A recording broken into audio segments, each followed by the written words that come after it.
Le 16 décembre, un homme était abattu d'une balle dans la tête alors qu'il se trouvait dans sa voiture, entre Chelles et Gournay-sur-Marne.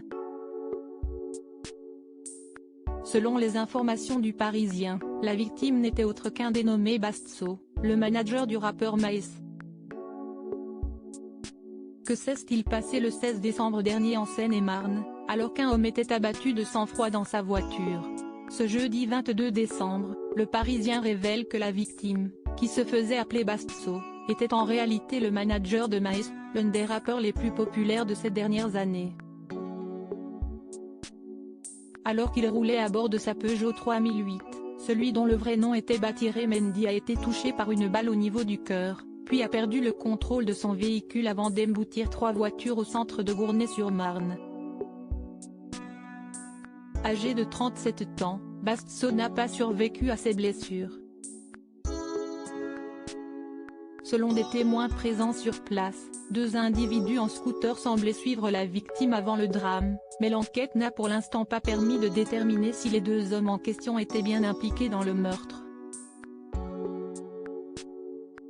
Dans une publication qui semble aujourd'hui avoir disparu, Maes aurait, selon le Parisien, rendu hommage à son manager, en postant une phrase sans équivoque. Montrer ses émotions devant les gens, c'est comme saigner à côté d'un requin, pouvait-on lire, alors que le rappeur aurait également fait référence à l'icône du hip-hop américain Tupac, assassiné lui aussi dans une voiture, en 1996.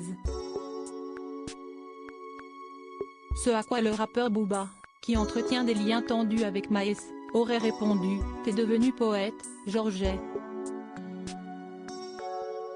On t'a connu plus farouche. » Maes s'enfuit à Dubaï? En décembre 2021, sur le tournage du clip du titre Kalenji de Maes, en featuring avec ZKR, des véhicules avaient été brûlés dans ce qui paraissait être un règlement de compte.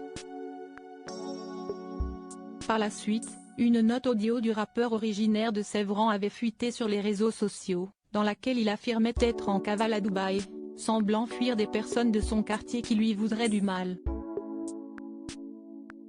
Avant que sa carrière n'explose, l'artiste de 27 ans était passé par la case prison pendant 18 mois, au début de l'année 2016.